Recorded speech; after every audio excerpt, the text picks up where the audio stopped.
Afternoon, everybody. Welcome to Solo ReacTalk. This afternoon, I'm going to be reacting to a video requested by the one commissar. It's called True Size of the Imperial Navy 999 M41 3D documentary made on the Invicta YouTube channel. If you guys want to check out the original video as well as the Invicta YouTube channel, the links are going to be in the description below. And I'm going to place this video in my Warhammer 40k content reaction playlist card. It'll be at the top right here if you guys want to access my other reactions to Warhammer 40k content. And yes, I think this is the first video from Invicta that I'm going to be reacting to on my YouTube channel, so welcome. And yes, let us start with the true size of the Imperial Navy. 3, 2, 1, go.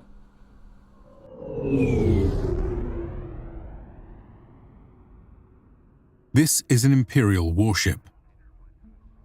The one true means of ensuring the Emperor's gaze watches over all the stars of the galaxy. The bow of the ship looks like a shoe, but it's interesting.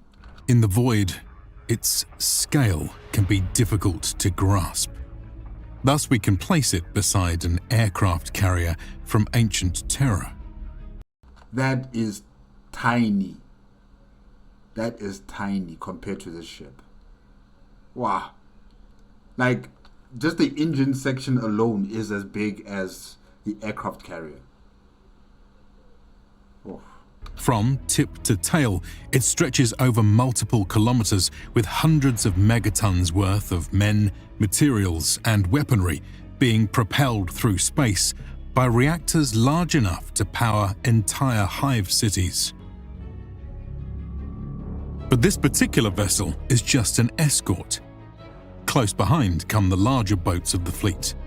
Destroyers, frigates, cruisers, grand cruisers, battleships, and other capital ships represent the true spectrum of assets available to the Navis Imperialis. And you can imagine this it's just a small little snippet. There's still the star bases, there's still the vessels that belong to the Emperor. I don't even know where those ships are. You know, there's still the ships that belong to the Primarchs. Like, there's a whole assortment of vessels that the Imperial Navy has at its disposal. And then you also have to think about the civilians. And then you also have to think about the Mechanicus of Mars. They have their own set of vessels that are different from the Imperial Navy. This is what it takes to govern a galaxy. These are not just the eyes of the Emperor's gaze, but the swords of his galactic will.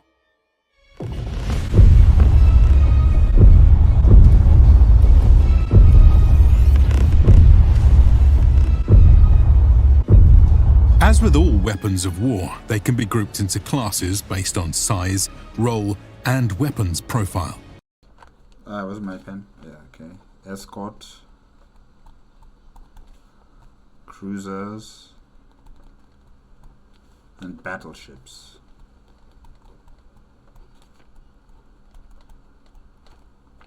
Thus understood, they can be properly employed for combat. Together, dozens of such ships may form a battle group to hold a subsector. Hundreds of ships form a battle fleet to hold a sector. And thousands of ships form the war fleets, which hold a segmentum. At such scales, it is tempting and often necessary to reduce these imperial assets to numbers on a grand strategy board. Indeed, a dispassionate, analytical lens is often useful when grappling with matters of construction, logistics, and operations from the desks of the High Admiralty. Even captains must consult the cold tabulations of their onboard power generators, weapons batteries, and life support systems. But one must not forget the individual humanity of the ships which defend mankind. The individual humanity. The crew, the machine spirit, Yeah, okay. After all, each is a world unto itself, with complex communities filling every niche of these pockets of habitable space within the vast, cold expanse of the void. And you'll find that these people never leave the ships. It's a generational ship, essentially. That goes to battle for the Imperium of Man. From the upper echelons of the officer corps in the command bridge, to the most lowly of their crew in the bilges, and all in between. You can imagine you were born on this vessel, you grow up on this vessel, you rise up in the ranks of the office responsibilities all the way up to captain of the vessel. An entire generation of people aboard this generational battleship. So today, let us seek to gain a full understanding of these complexities, both small and large, with the true size of the Imperial Navy.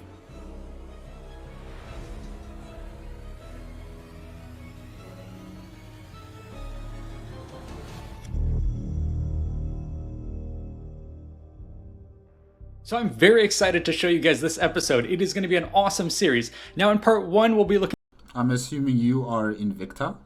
Hello? specifically at overall naval hierarchies, ship classifications, things like that. Then in future episodes, we'll get into individual ships, what it's like to build them, and what life is like aboard such vessels. Now, if you want to get a head start on our series, what you can actually do is check out today's sponsor, Warhammer 40,000 Rogue Trader, which was actually the inspiration for embarking on this series in the first place because of just how well they brought these ships to life and how it made me want to bring it to a wider audience. I still need to get this game. It's a game I love for many reasons, but let's go ahead and explain it to the uninitiated. Rogue Trader at its core is a Warhammer-themed CRPG with tactical turn-based combat set on the frontiers of Imperial space. The basic idea is you're a privateer tasked with exploring, taming, and consolidating power on behalf of humanity in the wild regions of the Coronis Expanse. There are tons of different planets and nooks and crannies to explore, and every decision you make has a deep impact on the narrative. Along the way, you collect allies and companions such as a Sister of Battle, an Eldari Ranger, and the newly added Arbites Companion, all of which benefit greatly from Alcat's long experience crafting deep RPG titles. You even get your own warship, which is hugely customizable and can take part in its own space battles. So like I said, I love the base game, it is fantastic, but don't trust me, take a look at these Steam reviews which are overwhelmingly positive. That is awesome to see. Alcat Games is a trusted studio, which is a very rare thing nowadays. The first DLC reviewed very well, and now they're back with DLC number 2, Lex Imperialis, which continues the story with the introduction of the Adeptus Arbites. The DLC further enriches the game with a lot of add-ons, and can now even be played in co-op mode for up to 6 people. I certainly can't recommend it enough. And with the Steam summer sale starting in just a few days, I certainly recommend that you check out Warhammer 40,000 Rogue Trader by clicking the link in the description below. Yeah, maybe in the next Steam sale I'll think about getting it. Yeah, definitely. Enjoy.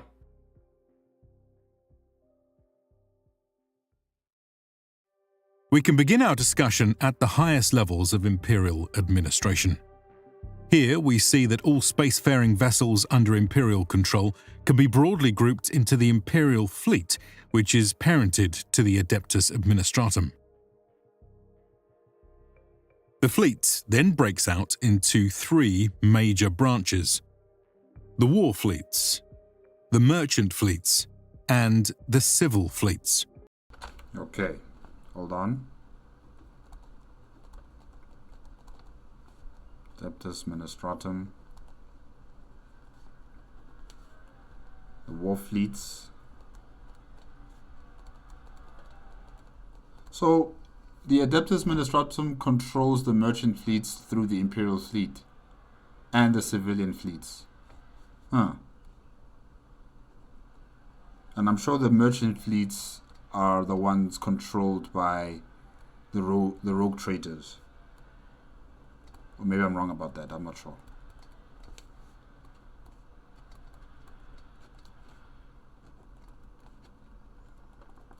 And the civilian fleets don't have like a private sector initiative around it. It's also governed and controlled under the Imperial fleet. which is controlled under the Adeptus Ministratum. Interesting. Alongside them are smaller branches operated by the Space Marines, the Adeptus Mechanicus, and the Inquisition, to name just a few. The Inquisition have fleets? Wow. Alright. Man. Also worth mentioning is the Navis Nobilite, which provides navigators to all of the aforementioned groups. For our purposes, we will be focused on the war fleets. Officially known as the Navis Imperialis, it is the branch of the armed forces responsible for maintaining and operating spacefaring warships. Its administrative headquarters is located on Terra. From here reign the Lord High Admirals of the Imperial Navy. Lord High Admiral. This reminds me of the title given to admirals in the United Kingdom. They also call them... What do they call? Lord Sea of the Lord? No, Lord Sea. I forgot. Hold on. I wrote it down here somewhere. Yes, Sea Lord. they designate an admiral with the title Sea Lord.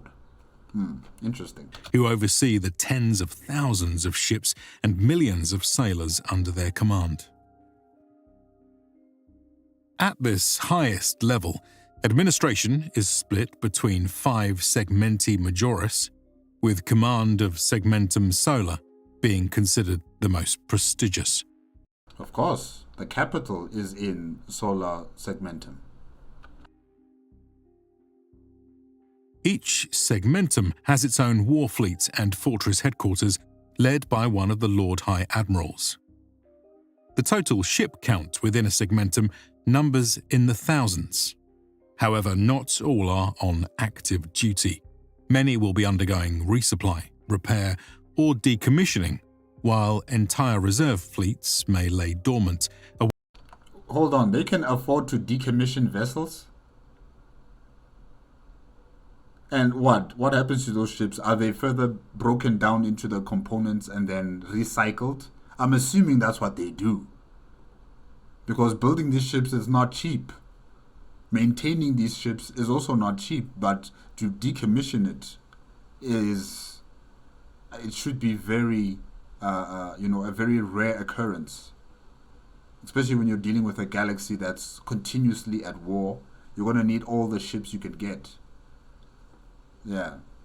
So I think decommissioning, probably they just recycle those ships, or they refit them for, a far more modern use. Yeah. Waiting activation in the event of a major threat. Whatever the case, command of the ships within each segmentum is further broken out by sector. These are most usually cubes of space, roughly 200 light-years to a side. Each sector will have its own battle fleet, led by a Lord Admiral.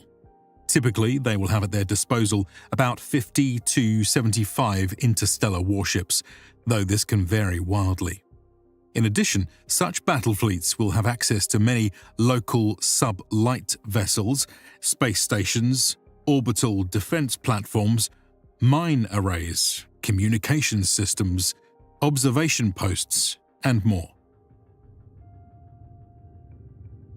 The so-called Bastion fleets of the Cadia, Agrippina, Scarus, and Corona sectors in particular are some of the most extensive and best equipped of the galaxy, on account of their need to engage in near-perpetual warfare in some of the most hostile regions of Imperial space. Given that sectors can contain tens of thousands of star systems, it proves impractical to field consolidated battle fleets. Thus, further subdivisions can be made of such operational groups into more ad hoc, non-permanent formations, which are assembled and deployed on an as-needed basis.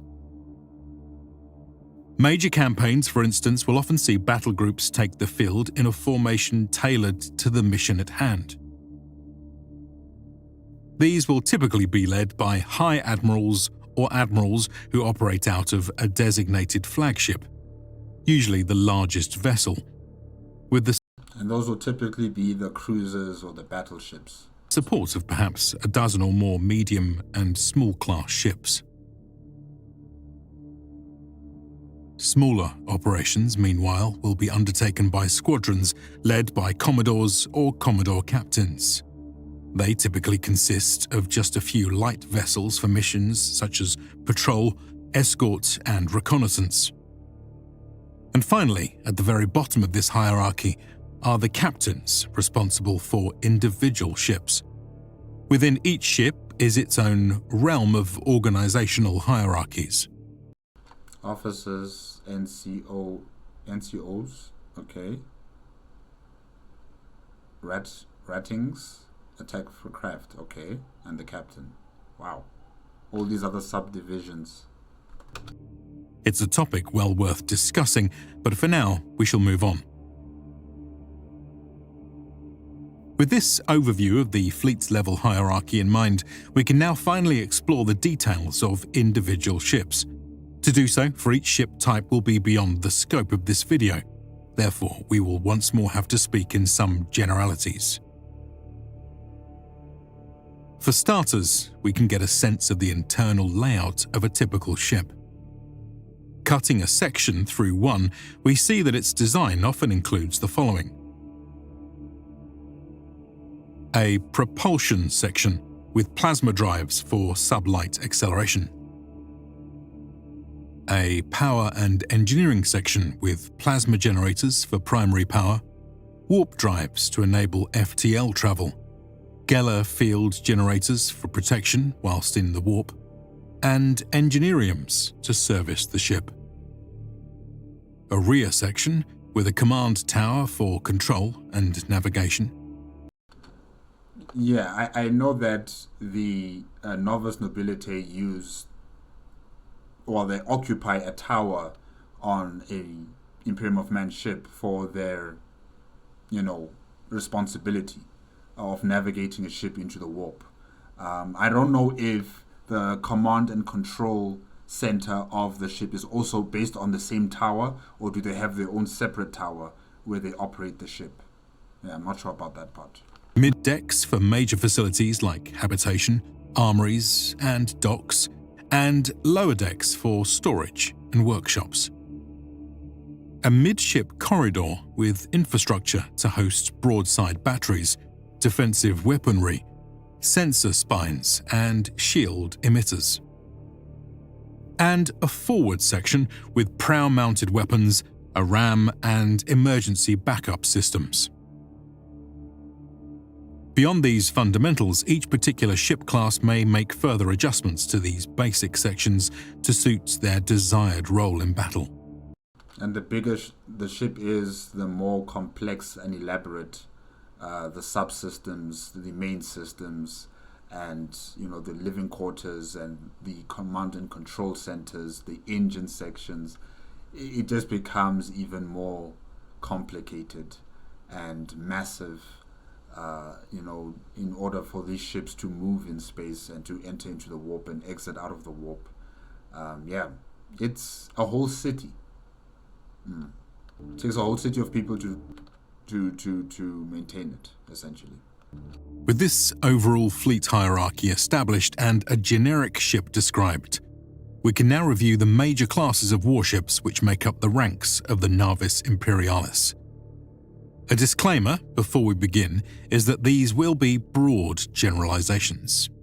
The Adeptus Mechanicus has attempted to regulate the classification of vessels based on operating characteristics and weapons configurations. To some extent, the use of STCs and manufacturing patterns has led to some repeatability, but uniformity is ultimately impossible across a galactic empire. With that being said, we can proceed with a generalized model. At the smallest end of the scale are the onboard attack craft, which we have shown as a useful unit for scale. They include various types such as Fury interceptors, Starhawk bombers, and Shark assault boats. At roughly 50 to 60 meters in length, these vehicles would tower over most of their terrestrial peers. However, amidst the oceanic scales of the void, they are but minnows in a sea of whales. This becomes clear with the introduction of our first type of Imperial ships, the escort class. These are enormous vessels, which stretch out over 1 to 2 kilometers. Weighing 5 to 10 megatons, their titanic structures hold crews in the tens of thousands, with enough power, armor, shielding, and weaponry to rival entire hive cities. In the tens of thousands. No, I thought maybe 100, hundreds, maybe, hundreds of people, but not thousands. Oh, all right. In space, however, they are considered small. Very small. Very. These are like little fishes. Yet, as a consequence of this fact, they also come in the greatest numbers.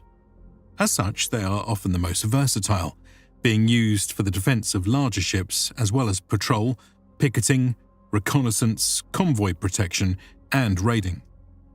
And they must be pretty easy and fast to manufacture out of a lot of shipyards across the galaxy. They are the backbone, essentially, of the Imperial Navy.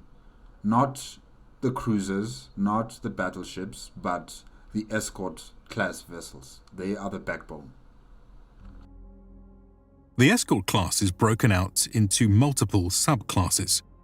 This includes the sloops, raiders, corvettes, destroyers, and frigates, all of which have heavy and light variants.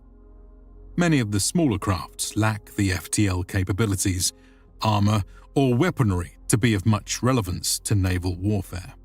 In this respect, the first warship to consider is the corvette. But those vessels that don't have any warp capability, I think they're mainly meant for the PDF forces, probably. Like the planetary defense forces. Maybe those types of ships are meant for them. And then the Imperial Navy has exclusively the vessels that are capable of warp travel. It is the smallest of the warships, typically built in times of war with simple components and rugged designs, whose profile is best suited for the menial tasks of reconnaissance, mine-laying, and escort duty, which free up its larger brethren for actual combat. The next escort subclass is the destroyer. These vessels have traded some of the speed of a corvette for more weapons and armor. To this end, they typically sport prow torpedoes and a single set of weapon batteries. This makes them capable of technically fighting on their own. Given their size, though, this usually means individuals can hunt down smaller prey, but must use pack tactics and mass firepower to take on larger vessels. As a consequence, they usually keep a distance, using their long-range detection gear to spot targets, fire torpedoes, and skirmish from afar. Frigates, meanwhile, prove more capable of sustained combat on account of their larger size and more robust weapons batteries and point defense systems.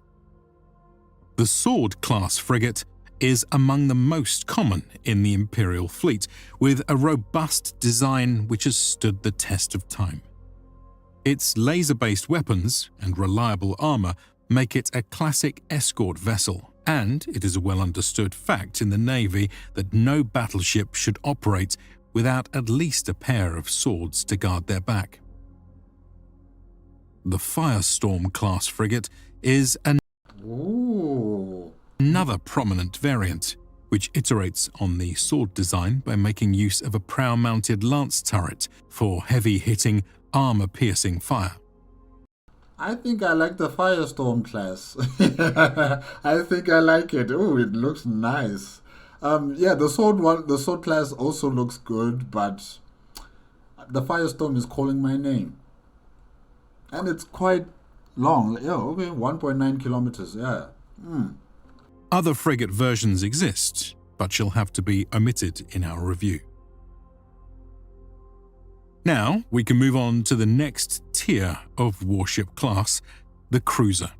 In contrast to the prior escorts, which operate in squadrons, the cruiser is intended for long-range independent operation. Thus, an ideal cruiser has enough firepower to drive off opposing escorts while carrying enough fuel and supplies to remain away from bases for months at a time. In battle, light cruisers, such as the Dauntless class, usually feature prow lances and an array of flanking weapons batteries, while Endeavour and Endurance light cruisers feature prow torpedoes and heavy macro cannons. You know, I like how we just jumped from 1.9 kilometers to 4.5 kilometers. Yeah, that's a huge, huge jump. Yeah, and it's also quite interesting to find out that even the smaller vessels have energy-based weapons and also projectile weapons. You know, I would expect maybe the smaller escort vessels to be having only projectile weapons, and then the larger the ship gets, the more power is available to it, and you know it can use energy-based type weapons. Yeah, but I guess it's a mixture of energy and projectile types of weapons on all vessels belonging to the Imperial Navy. Standard cruisers increase their size and weapon systems to operate like more regular ships of the line. Now it's starting to look more and more like a church. You know, the escorts and the first light cruiser, they didn't really look like, you know, that Gothic style of vessels that we see in the Imperial of Man's Navy. But now, as we're getting larger and more elaborate, it's becoming more and more like a church. Very interesting. The common Lunar and Gothic class cruisers, for instance, boast powerful lance batteries on either flank. Nice. Very nice. Tyrant class cruisers, meanwhile, deploy superfire plasma weaponry for long-range fighting. Dominator class cruisers use Nova cannons for extreme range combat, and Dictator class cruisers open expanded launch bays to unleash swarms of attack craft. As cruisers become more heavily armed, they are liable to become reclassified as battle cruisers. These ships boast formidable weaponry typically reserved for larger class warships. However, this added range and firepower comes at the cost of onboard space and energy, which reduces their efficacy for long-term operations. Really? I thought there would be, you know, with ample supply of space and resources aboard these types of vessels for long duration missions. Okay. Moving on, we get to the highest tier of warship, the battleship class. These behemoths of the stars can be up to 8 kilometers in length, with crews numbering in the hundreds of thousands. Their incredible size means they boast the most formidable weaponry and robust shielding of any other ship in the fleet. However, on account of such advanced features, battleships take tremendous resources to construct, spending decades, if not centuries, in the largest shipyards of the Imperium before ever being deemed ready for combat. That's why I'm questioning the part where Invicta was stating that some ships get decommissioned. How? When? How can you afford to decommission any vessel? Maybe the escorts, you know, but not the cruisers, not the battleships. You can't afford that.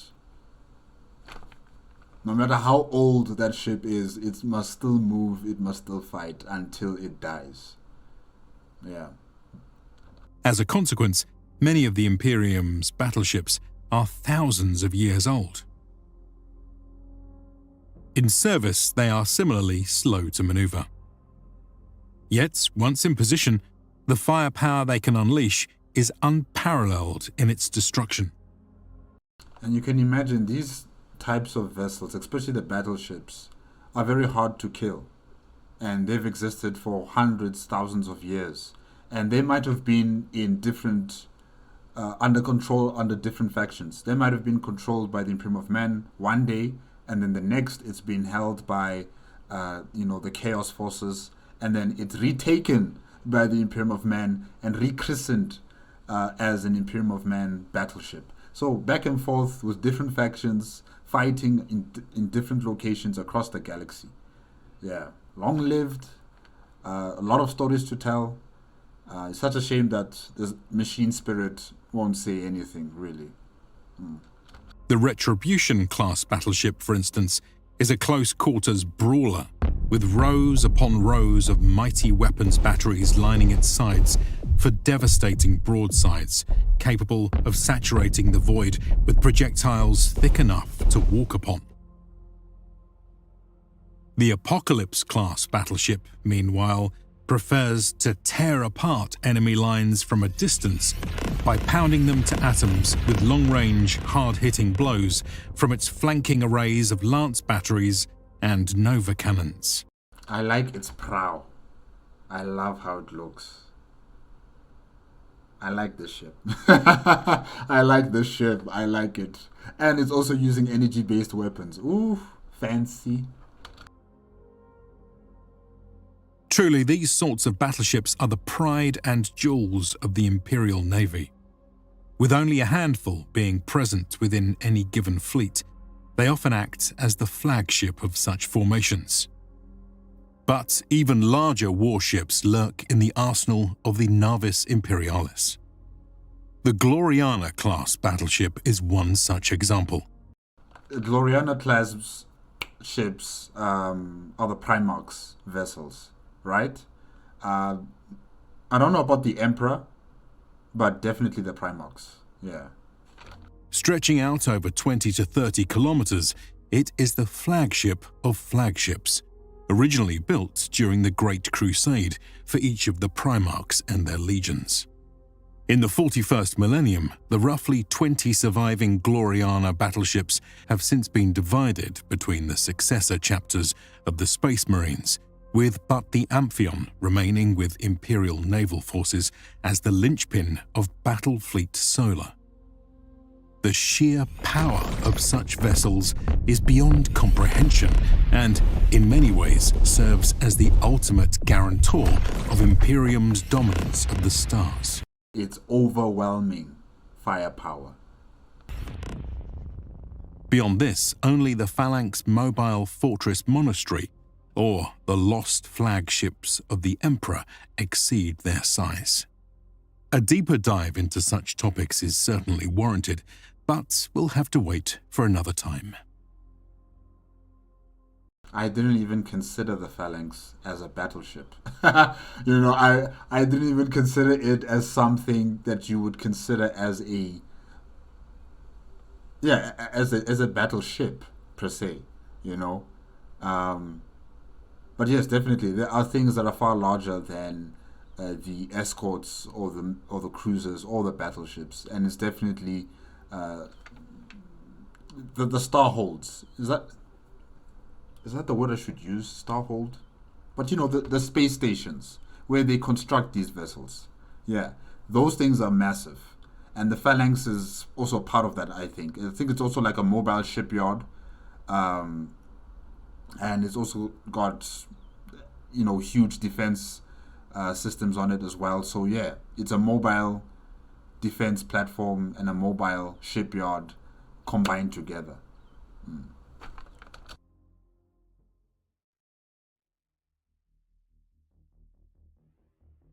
In our next video, we shall examine how the warships of the fleet are built and operated.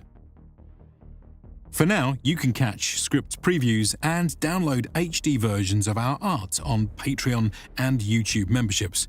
A big thanks to the current supporters and to the researchers, writers, and artists for making this episode possible. We couldn't have done it without this team and this community. If you enjoyed this episode, be sure to like and subscribe for more content and check out these other related videos. See you in the next one.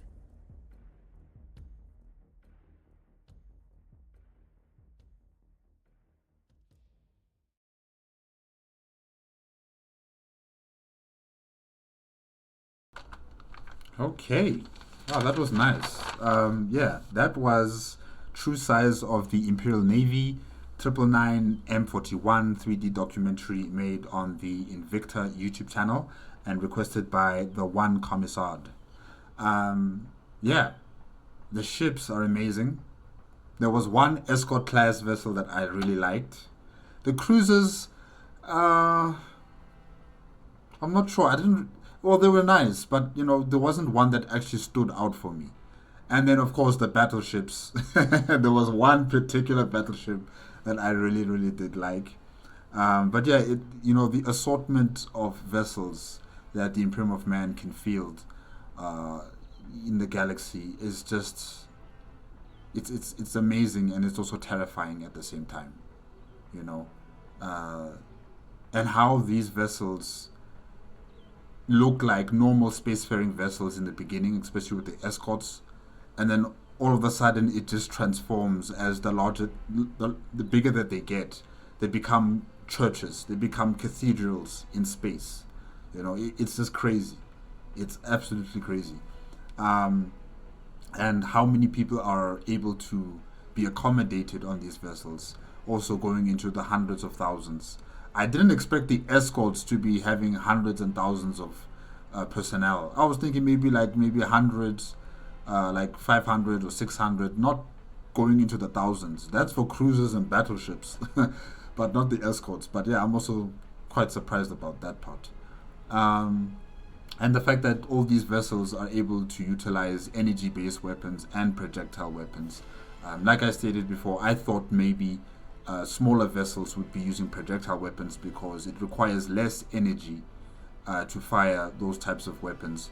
And for energy-based weapons, you would need a vessel with a far bigger reactor that is able to transfer power into those weapons and to fire, energy-based type weapons. So yeah, that's also quite a surprise for me to see that not only the cruisers and the battleships use energy-based weapons, but also the escorts can do the same.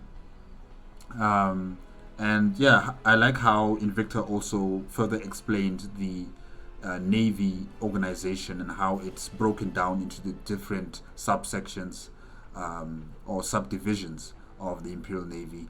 How we have the war fleets, whether it's the merchant fleets or not war fleets. I mean the Imperial fleet. Yes, the Imperial fleet dividing into the war fleet, the merchant fleet, and the civilian fleets. And those fleets are under the Imperial fleet, and the Imperial fleet is under the Adeptus Administratum. Yeah, that's nice. I like how that was explained to us, and the purposes of a segmentum, sector, control under the Imperial Navy, and those who are in command of multiple vessels, whether they're in the jurisdiction of a sector or the jurisdiction of a segmentum, in terms of the Lord High Admirals and the Lord Admiral belonging to a sector, and how they also have their own other assets beyond the ships. They have their stations, they have their other vessels that are capable of supporting the Imperial Navy, and also shipyards that are meant to build new ships, maintain ships, and also help in decommissioning vessels for the Imperial Navy. And yeah, it's a very complicated branch of the Imperium of Man military, if I can say that. There's a lot to go through. If you were a captain of a vessel, just know that there are people who are higher than you, way up there, all the way up to the segmentum authority of the Imperial Navy. And yeah, just because you're a captain doesn't really mean much. You are small compared to the far larger, greater scheme of things in the Imperium of Man. Yes, you might be in command of a vessel that's 1 kilometer long, 4 kilometers long, but there are those who are far larger than you, going into 8, then 30 kilometers long. So yeah, you better know your place once you're in there, once you've been given that authority as a captain of a vessel, that you are part of a far larger ecosystem. If you turn traitor, if you turn to the chaos gods, or you turn to chaos, you will die. It's assured, you will die. Your vessel is just one out of the billions that the Imperium of Man controls, or maybe millions. Let me be conservative. millions of vessels. And if you think you can just rule over a sector just with one ship, or maybe 5 ships, think again. Think again. Yeah. But this is amazing. I really do like the upscaling development of the ships that have been shown to us, and yeah, it was quite nice. Thank you again to the one commissard for the request. This was very good. Thank you, Invicta. Good, keep up the good work. This is very, very nice. I enjoyed myself with this video, and yeah, hopefully I'll see more videos from this YouTube channel. I think I'm going to follow it. Yes, I think I need to follow this YouTube channel as well.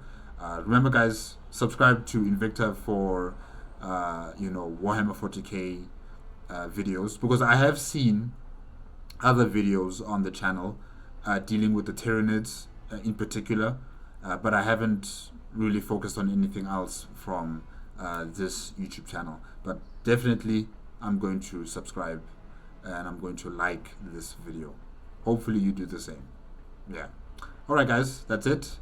Remember, if you want to check out the original video as well as Invicta YouTube channel, the links are going to be in the description below.